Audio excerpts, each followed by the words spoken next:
Hi there, and welcome to The Daily Gardener, a show about gardening, botanical history, and literature. I'm Jennifer Ebling, and today is April 6th.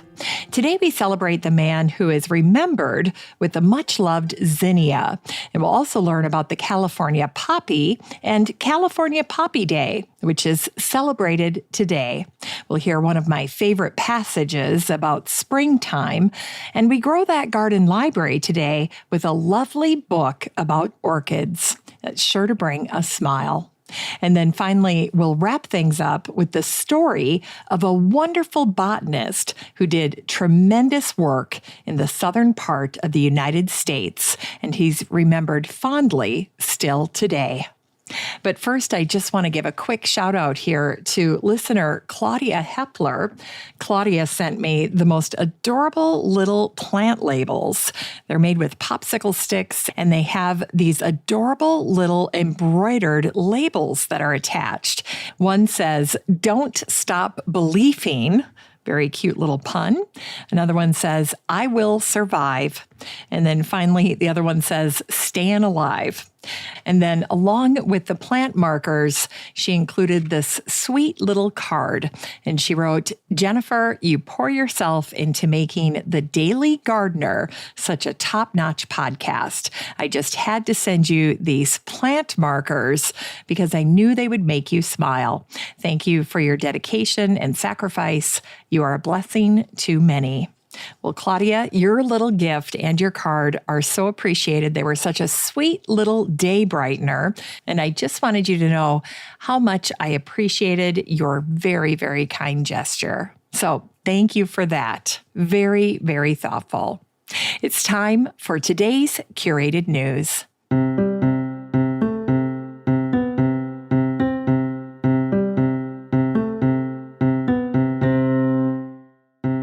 Today's curated news comes from the website Well and Good.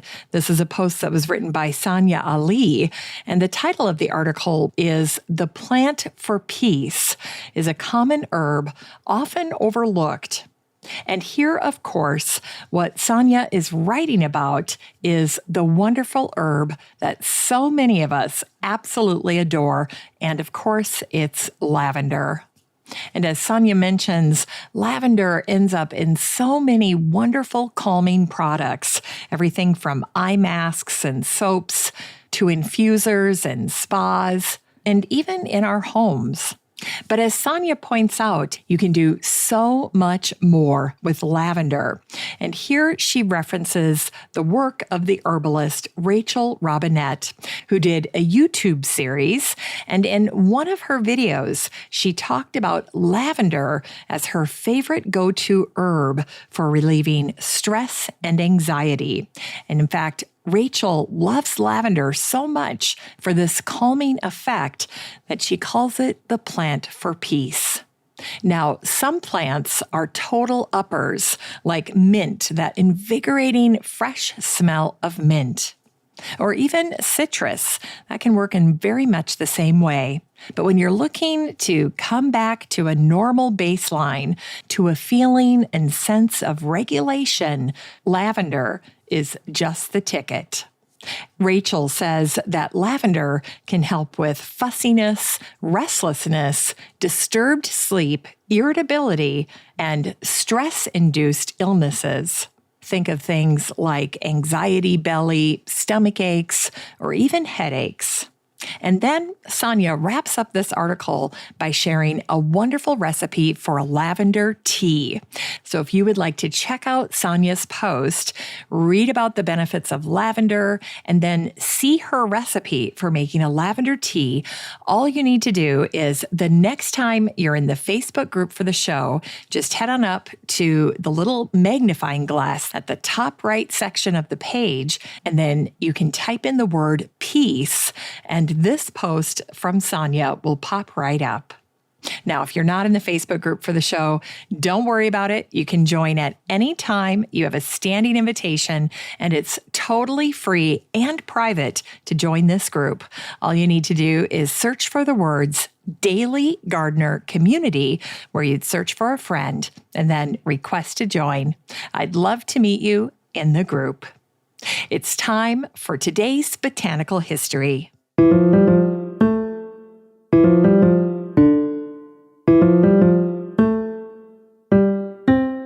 Here's today's botanical history for April 6th. Today is the anniversary of the death of Johann Zinn, who died young on this day, April 6th, in 1759, at the age of 32. Johann accomplished much in his very short life, and he focused on two seemingly disconnected areas of science: human anatomy and botany. Now, from an anatomy standpoint, Johann focused on the eye. He wrote an eye anatomy book and became the first person to describe the iris. And today, several parts of the eye are named in Johann's honor, including the Zinn zonule, the Zinn membrane, and the Zinn artery. Now, in terms of his botanical life, Johann was appointed the director of the University Botanic Garden in Göttingen in Germany. Now, he initially thought that the university wanted him to teach anatomy, but that job was filled, and so he took the botany job instead. And the rest, as they say, is history. One day, Johann received an envelope of seeds from the German ambassador to Mexico.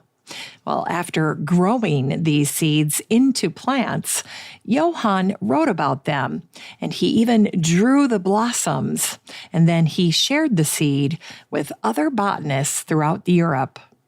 And like most botanists in the 1700s, Johann regularly corresponded with Carl Linnaeus. Johann's reputation as a bright young garden director and the fact that he tragically died young from tuberculosis spurred Linnaeus to name the flower the zinnia in his honor. Zinnias are a favorite flower of gardeners, and for good reasons. They come in a variety of vivid colors. They can be directly sown into the garden, and they attract pollinators like butterflies. And they couldn't be easier to grow. So I always love to sow zinnias with the little gardeners in my life because they are so wowed by these beautiful, bright colored blossoms. Now, the early history of the zinnia tells a very fascinating story. One of the first peoples to see the zinnia were the Aztecs. Now, the Aztecs had a word for the zinnia, which basically translates to the evil eye or eyesore. It turns out that the unhybridized native version of the zinnia looked somewhat weedy and had an uninspired, dull purple blossom. That's why the blossom was initially called the Cressina, which actually translates to somewhat coarse.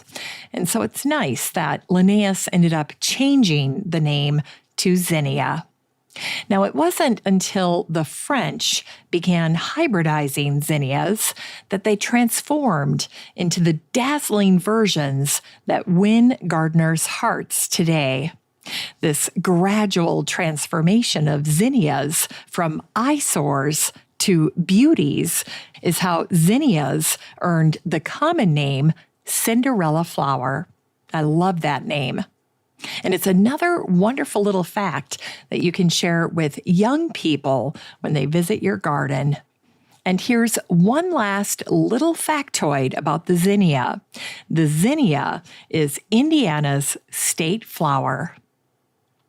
And on this day, every year since 2010, April 6th is celebrated as California Poppy Day, and it celebrates the California state flower. Back in 1903, the botanist Sarah Plummer Lemon created legislation to make the golden poppy, or Eschscholzia californica, the state flower of California. Now, the botanical name Eschscholzia comes from a last name. In 1817, a Russian expedition hired a doctor named Johann Friedrich von Escholz. Well, when that ship ended up in the San Francisco Bay, the crew's botanist, Adalbert von Chamisso, went out and explored the countryside around the bay, and he soon discovered what we know as the California poppy, and he named it Escholzia californica after his friend Escholz, the ship's doctor. Today on Poppy Day, Californians often celebrate by visiting bloom sites in the mountains in California.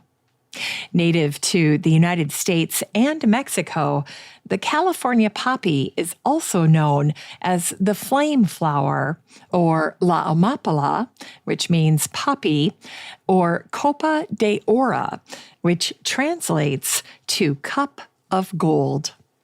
Spaniards called the poppies dormidera, meaning sleepyhead, because the flowers close at the slightest change in light or even climate. The petals close every evening at sundown and on cloudy days or even on windy days. And here's a little something for your calendar. While today, April 6th, is California Poppy Day, May 13th through the 18th is celebrated as Poppy Week. It's time for Unearthed Words.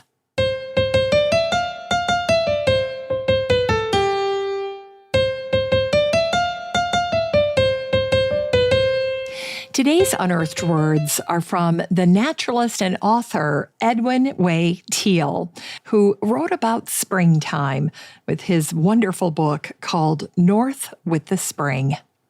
Here's a little excerpt. The seasons, like greater tides, ebb and flow across the continents. Spring advances up the United States at the average rate of about 15 miles a day. It ascends mountainsides at a rate of about 100 feet a day, and it sweeps ahead like a flood of water, racing down the long valleys, creeping up hillsides in a rising tide. Most of us, like the man who lives on the bank of a river and watches the stream flow by, see only one phase of the movement of spring. Each year, the season advances toward us out of the south, sweeps around us, and goes flooding away to the north.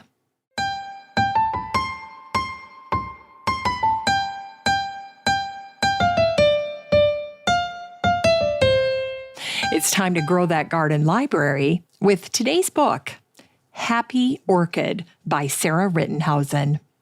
This book came out in 2019, and the subtitle is Help It Flower, Watch It Flourish. Well, I have to say that Sarah is eminently qualified to write this book. She runs a top orchid nursery in Britain, and she's helped to write many orchid books. She's served as an orchid judge for the Royal Horticultural Society, and the list of her honors is long and impressive, especially when it comes to orchids. Sarah makes it abundantly clear in this book that orchids are survivors, thriving where other plants would never make it. Orchids have proven adaptable and make their home on trees and rocks and other surfaces in all kinds of growing conditions. And with Sarah's help in this book, you can learn how to grow strong and healthy orchids, and happy orchids are healthy orchids. Watering and feeding the right way is what encourages the orchid to flower. Sarah's book is beautifully designed and offers clear instructions for anyone with a passion for growing orchids. This book is 144 pages of orchid growing goodness, guided by an orchid expert. You can get a copy of Happy Orchid by Sarah Rittenhausen and support the show using the Amazon link in today's show notes for around $5. And I just want to take a quick second to say that orchids are my new go-to flower. So instead of doing a traditional bouquet, if somebody's sick or in the hospital or needs a present, I love to give the gift of an orchid because they are so long-lasting. Those blooms can last for months. And I think that a copy of Sarah's book, Happy Orchid, would make a lovely little accompaniment to any orchid gift.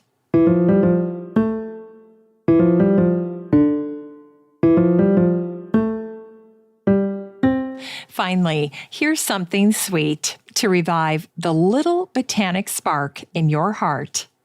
Today is the anniversary of the death of the botanist and doctor Alvin Wentworth Chapman, who died on this day, April 6th in 1899. Alvin spent the last 50 years of his life in Apalachicola in territorial Florida.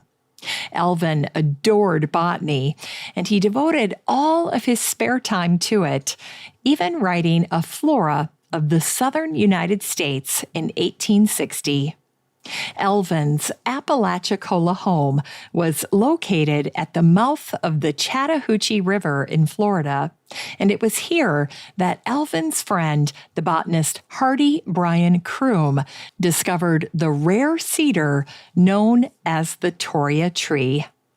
Now, this part of Florida is significant because it is one of only a handful of places in the world where the Toria tree can be found. Sadly, Hardy did not name the tree in Alvin Chapman's honor. That distinction went to the great botanist John Torrey. Now, Alvin was good friends with another notable Apalachicola doctor, and his name was John Gorey. Now, Gorey made a name for himself as well. He invented the ice-making machine and is regarded as the father of air conditioning. As for Alvin, he enjoyed his life as a doctor, but in his heart, he was truly a botanist. Alvin once wrote to John Torrey about the difference between a botanist in the field versus a city botanist who never left the laboratory or the library. And he wrote, "Your city botanists with polished boots who rolled into your favorite haunts and steamboats and cars have but a faint idea of the figure of a Florida botanist cut in these wild woods." Alvin also regularly wrote to Harvard's Asa Gray. In one letter, he wrote, "If you are really anxious to make discoveries, buckle on your knapsack and make a tour of Florida." All his life, Alvin was very healthy, and his only struggle was increased hearing loss as he grew older. And accounts of Alvin's adventures say that he enjoyed botanizing until he died on this day, April 6th, in 1899, at the age of 90. 7 years earlier, when Alvin was 83, one of his specimen labels shared that he had trekked 13 miles to find the rare plant. 4 years later, when he was 87, one of his botanical companions observed that Alvin could handle traversing the swamps along the Apalachicola River better than botanists half his age. Now, it's the plant genus Chapmania that honors Alvin Chapman, as does the Chapman oak, which is native to the Florida scrub, as well as the rare Chapman rhododendron. Now, back in the 1960s, there was a suggestion to adorn Alvin Chapman's grave at the historic Chestnut Street Cemetery with the Chapman rhododendron, but that never materialized, and his grave remains unadorned. Toward the end of his life, Alvin reflected on his indifference to naming plants. He wrote, "Even if I were not at the end of my work, I prefer someone else to name the plants. I never did care to name species, and so many others do." And on November 6th, 2020, during the first year of the COVID-19 pandemic, the Chapman Botanical Garden in Apalachicola held a plaque dedication ceremony to honor Alvin. The plaque contains a quote from a young friend and writer of Alvin's named Carrie Winifred Kimball, who wrote this passage for Alvin's obituary. She wrote, "The passing of Dr. Chapman is to this community like the fall of a mighty oak, which leaves the landscape desolate." Thanks for listening to The Daily Gardener. And remember, for a happy, healthy life, garden every day. The Daily Gardener is produced in lovely Maple Grove and Wyoming, Minnesota, with the help of Paige Mance, Brooke Bierbaum, and Eric Begay. If you want to read today's show notes, just head on over to thedailygardener.org. And while you're there, be sure to sign up for my free Friday newsletter. And don't forget that you have a standing invitation to join the free Facebook group for listeners of the show. Just search for Daily Gardener Community the next time you're on Facebook and request to join. Last but not least, you can always get in touch by emailing me at jennifer@thedailygardener.org. I'm your host, Jennifer Ebling, and as always, have a great day in the garden, and we'll see you tomorrow.